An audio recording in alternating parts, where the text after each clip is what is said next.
বন্ধুরা আসসালামু আলাইকুম।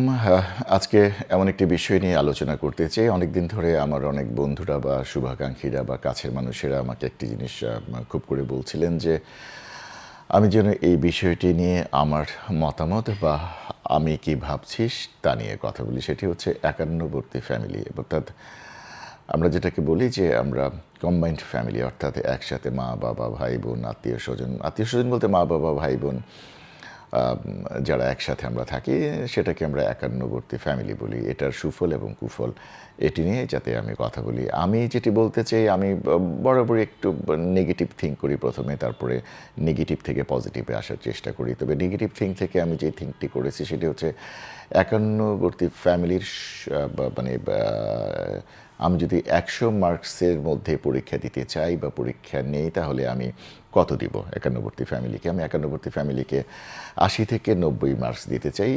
অর্থাৎ পজিটিভলি ৯০% মার্ক দিতে চাই, আর 10% কিছু সমস্যা থেকে যায়। তাহলে এই যে আমি ৯০ মার্কস ১০০ র মধ্যে একান্নবর্তী ফ্যামিলিকে দিলাম, কেন দিলাম? অর্থাৎ একান্নবর্তী ফ্যামিলিতে যদি আমরা সবাই থাকি, তাহলে সেটি হচ্ছে সবচেয়ে ভালো, ভালো দিকগুলো হচ্ছে আমাদের ছেলেমেয়েরা অথবা আমাদের যারা আজকে ভূমিষ্ঠ হলো, এরা একসাথে যখন বড় হলো, তাদের কৃষ্টি, কালচার, তাদের ফ্যামিলি বন্ডিংস, তাদের দায়িত্ববোধ, তাদের সচেতনতা, তাদের যে সামাজিক প্রেক্ষাপট, অর্থাৎ একসাথে বড় হলে মানুষের সাথে মেলামেশা, কার সাথে কী রকম আচরণ করতে হবে, এগুলো শিক্ষা লাভ করা, এগুলো হয়ে ওঠে। আর সবচেয়ে বড় কথা হচ্ছে, ধরুন আজকে আপনি অসুস্থ হলেন, আপনি অথবা আমি বা আমার স্ত্রী শুধুমাত্র বাসায় আছি, অথবা আমার ছেলে বা মেয়েরা খুব ছোট বয়স তাদের, আমরা একসাথে আছি, কিন্তু আজকে আমার বাইরে যাওয়ার প্রয়োজন, আমি অসুস্থ হলাম, বা কোনো কারণে আমার ওয়াইফকে একা রেখে যেতে হলো, অথবা আমার একা বাইরে যেতে হলো, তাহলে কিভাবে সম্ভব? একান্নবর্তী ফ্যামিলি হলে আমার ভাই বোন অথবা মা বাবার কাছে আমার সন্তান সন্ততি বা আমার স্ত্রী থাকলো, সবাই একসাথে থাকলো, আমি বাইরে নিশ্চিন্তে যেতে পারলাম। পাশাপাশি আমার যে মানে স্ত্রীর কথা যদি বলি, যে আমি মানে সে বাইরে যেতে চাইলো বা তার একটা দাওয়াত আছে, সে রাতের বেলা তার গেস্টের বাসায়, তার আত্মীয় স্বজনের বাসায় বেড়াতে গেল, তাহলে তার বাচ্চাকে কোথায় রেখে যাবেন? ওই একই জিনিস। আবার পাশাপাশি ধরুন আমার মা-বাবা একটু বাইরে যেতে চাইলেন, বা আমার ভাই-বোনরা বাইরে যেতে চাইলেন, তাহলে তাদের বাচ্চা-কাচ্চারা কী করবে, কোথায় থাকবেন? তাহলে আমাদের কাছে থাকলো। আমরা ছোটবেলায় কি দেখেছি? আমরা ৬ ভাই-বোন। আমার মতো হয়তো অনেকেই ৬ ভাই-বোন, ১০ ভাই-বোন, ৫ ভাই-বোন, বা আরও বেশি কম বেশি হতে পারে। আমরা একসাথে ফ্লোরিং করতাম। আত্মীয়-স্বজনরা যখন আসতো, বিয়ে, পার্বণ, এটা সেটা, এই প্রোগ্রাম সেই প্রোগ্রামের মধ্যে আমরা ঘরবাড়ি তো আসলে সবার এরকম না যে ৮-১০টা ঘরবাড়ি ছিল। আমাদের যারা মধ্যবিত্ত বা একটু মধ্যবিত্তের নিচের ফ্যামিলিতে যারা আমরা থাকতাম, তাদের কিন্তু ঘরবাড়ি সীমিত থাকতো। একটা ঘরে বা হয়তো আমরা ২ জন, ৩ জন, ৪ ভাই-বোন মিলে কেউ ফ্লোরে, কেউ বিছানায়, এরকম করে থাকতাম। আর ৬, ৭, ৮, ১০ ভাই-বোন হলে তো ফ্লোরিং করে থাকা হতো, খুনসুটি হতো, রাত্রেবেলা গল্পগুজব করা হতো, এইটা সেটা, সারাদিন কে কী করেছে। বা রাত্রেবেলা হয়তো একজন নাক ডাকছে, একজন হয়তো মানে কম্বল টেনে নিচ্ছে, গরমের মধ্যে ঘুমাচ্ছে, বা এরকম মানে ভাই বোনদের মধ্যে ঝগড়াঝাটি, খুনসুটি, এই সেই করে একসাথে ঘুমানোর মধ্যে একটা আলাদা মজা ছিল। এবং সেই থেকে যেটা ফ্যামিলি বন্ডিংস বেড়ে যেত, অর্থাৎ ভাই বোনের প্রতি হৃদ্যতা, ভাই বোনের প্রতি আবেগ, ভাই বোনের প্রতি ভালোবাসার যে মমত্ববোধ ছিল, এটা কিন্তু এখন নেই, কমে যাচ্ছে। কেন কমে যাচ্ছে জানেন? কারণ আমরা হয়তো ৩ বেডরুমের যদি বাসা থাকে বা ৪ বেডরুমের যদি বাসা থাকে, ছেলের জন্য ১ রুম, মেয়ের জন্য ১ রুম, আমাদের জন্য ১ রুম, হ্যাঁ, ফ্যামিলির কেউ আসলে গেস্ট রুম। আমরা কিন্তু নিজেদেরকে আলাদা করে ফেলছি, অর্থাৎ সামাজিক অবস্থান থেকে আমরা নিজেদেরকে দূরে সরিয়ে দিচ্ছি। তাহলে এই যে আমরা ছোটোবেলা থেকে এই যে আমাদের মানে ভালোবাসার সেতু বন্ধনগুলো, ভালোবাসার যেই মেলবন্ধন, ভালোবাসার যে আবেগতা, ভালোবাসার যে প্রফুল্লতা, এগুলো দিন দিন আমরা হারিয়ে ফেলছি। অর্থাৎ ছোটোবেলা থেকে আমাদের বাচ্চা কাচ্চা বলেন, মানে ভাই বোনদের বাচ্চা কাচ্চা বলেন, আমাদের নিজস্ব আত্মীয় স্বজনের সম্পৃক্ততা বলেন, এগুলো আমরা দিন দিন হারিয়ে ফেলছি। এবং যার কারণে হচ্ছে কি, আমরা এই যে সামাজিক যে সমস্ত অনাচার, অবিচার বা সামাজিক যে অবক্ষয়, এগুলো কিন্তু এখান থেকেই শুরু হচ্ছে।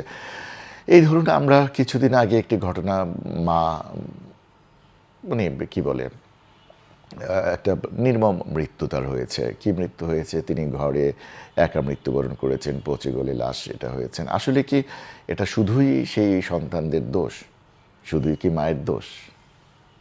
আমি জানি না, আমি আপনারা কি বলবেন জানি না। আমি যদি মায়ের পক্ষে কথা বলতে যাই সন্তানরা অসন্তুষ্ট হবেন, সন্তানদের পক্ষে কথা বলে মায়েরা অসন্তোষ হবেন। কিন্তু মূল জিনিসটা থেকে আমরা হাত দিই না। সেটা হচ্ছে আমাদের মানসিকতা। আমরা হয়তো আমাদের ছেলে মেয়েগুলোকে সেভাবে মানুষ করতে পারিনি। এই ব্যর্থতা কে নেবে? অবশ্যই আমাদের নিতে হবে, আমাদের বাবা মাদের নিতে হবে। অথবা সেই সন্তানরা বাবা মায়ের প্রতি খেয়াল করেননি, তারা শুধু শিক্ষিত হয়েছেন, সত্যিকারের মানুষ হননি। এটার দায়িত্ব সন্তানদের উপর বর্তায়, অর্থাৎ ভাইস ভার্সা। কোনো না কোনো জায়গায় একটা দোষ আছে, কোনো না কোনো জায়গায় একটা খুঁত আছে, কোনো না কোনো জায়গায় কারো একটা সমস্যা আছে। আসলে বাইরে থেকে বোঝা খুব মুশকিল। আজকে আমি হাসি খুশি আছি, আপনি হাসছেন, কিন্তু আপনার ভিতরে কি রক্তক্ষরণ হচ্ছে সেটা আপনি জানেন, নয়তোবা আমি জানি। এটা কিন্তু কেউ জানে না। সুতরাং একজন মানুষকে সমালোচনার আঙ্গুল তুলতে গেলে আপনার নিজের উপর আঙ্গুল তুলতে হবে যে আসলে এই মানুষটির সম্পর্কে যে আপনি মন্তব্য করবেন কেন করছেন। সেই মানুষটি হয়তো ওই জিনিসের সাথে জড়িতই না, সেই মানুষটি হয়তো এটা জানেই না, কিন্তু তার রক্তক্ষরণ কি, তার তার ভেতরের অনুভূতিটি কি, তাকে নিয়ে আমি হয়তো তার মুখায়ব দেখে আমি মন্তব্য করে দিলাম। এটা আসলে কখনোই উচিত না। সেই মানুষটি বুঝে, সেই মানুষটি জানে যে তার অসহায়ত্বের কথা, তার নির্মমতার কথা, এগুলো কি সামাজিক দায়বদ্ধতা, মানসিক অস্থিরতা থেকে আসে। প্রত্যেকটি জিনিস মনে করবেন যে সমাজ, আমরা সমাজবদ্ধ মানুষ, মানুষই একমাত্র জীব যে সমাজবদ্ধ জীব। মানুষ সামাজিকভাবে বাঁচতে চায়। আপনি জানেন আমি আজকে আমাদের এক বন্ধুদেরকে একটি প্রস্তাব দিয়ে আসলাম যে এই বয়সে আসলে চলেন আমরা 5 জন মিলে একটা ছোট্ট একটা জায়গা কিনে আমরা 5টা ফ্লোর বানাই, আমরা 5টা ফ্যামিলি একসাথে থাকি। তাহলে হবে কি, এই যে নিশ্চিন্তে আমি আজকে একটু বাইরে যেতে চাই, আমার আমার স্ত্রী এখানে একা থাকে, সম্ভব হয় না। আপনি একটু রাত হলো অফিসের কাজে, আপনি তাড়াহুড়ো করে বাসায় ফিরছেন, কেন? আপনার ওয়াইফ এখানে একা আছে, আপনার ছেলে মেয়ে দেশের বাইরে আছে, অথবা আপনি কোনো কারণে আপনি বাইরে যেতে চাচ্ছেন, বা আপনার ওয়াইফের মানে সারাদিন একা থাকছে, অথবা আমি একা থাকছি। তাহলে হবে কি, 5টা ফ্যামিলি যদি একই বন্ডিংসের, একই মাইন্ডের, সমমনার যদি 5 জন ফ্যামিলি বা 6 জন ফ্যামিলি একই বিল্ডিংয়ে আমরা এক এক ফ্লোরে থাকি, তাহলে হয় কি, একটি মানসিক সাহস। তো রাত্রেবেলা 1টা 2টা 3টার সময় আপনি অসুস্থ হতে পারেন, সিক হতে পারেন, আপনার পরিবারের যে কোনো সদস্য সিক হতে পারেন, তাহলে আপনাকে কে দেখবে?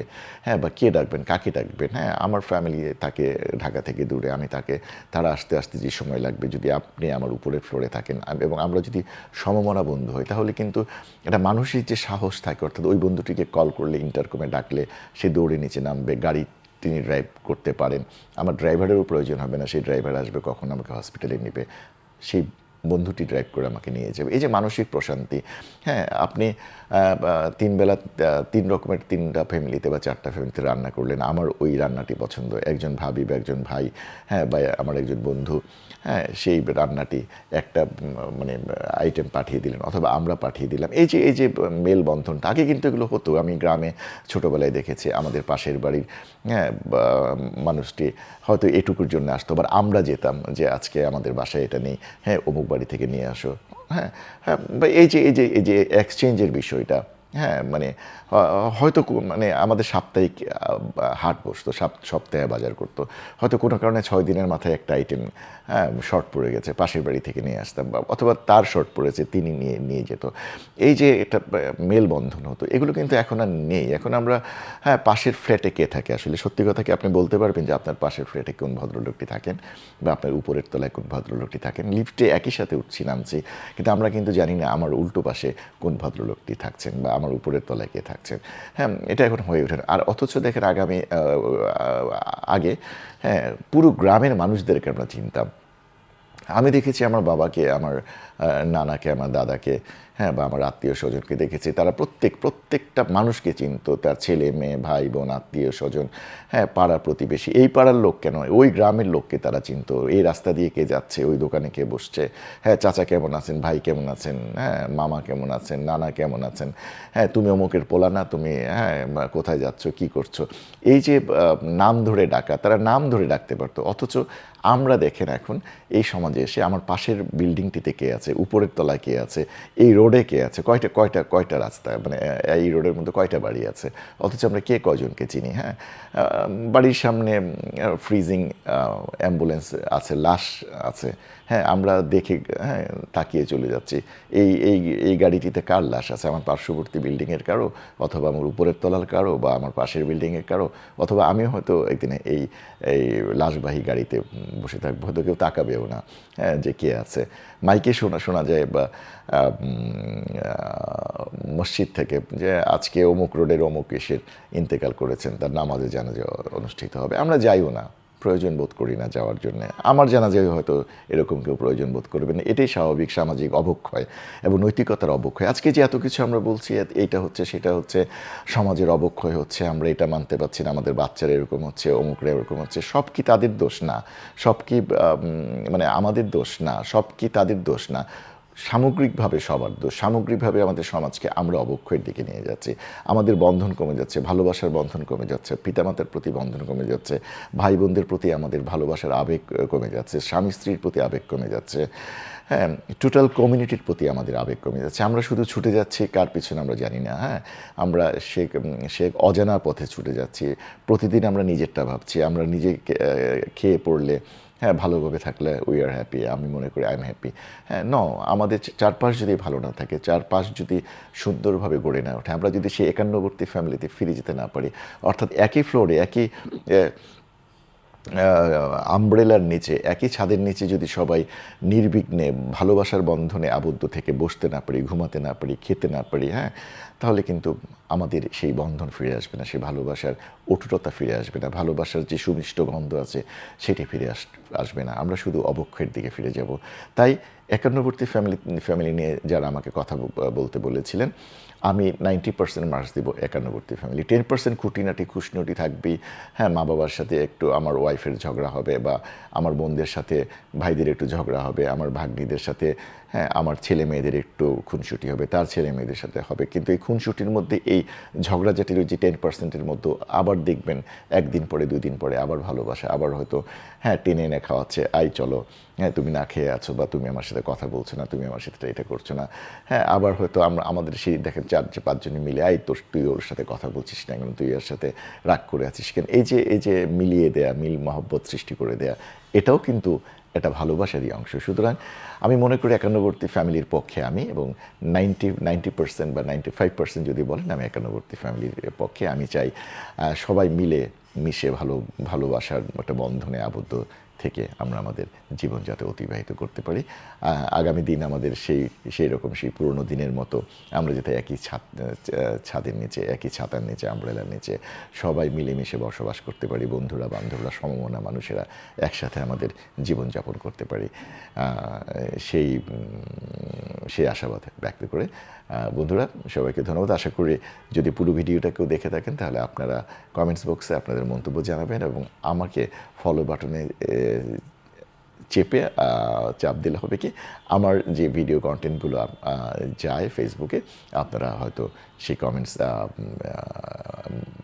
নোটিফিকেশনগুলো আপনারা যথারীতি পাবেন। সবাইকে ধন্যবাদ, ভালো থাকুন, আসসালামু আলাইকুম।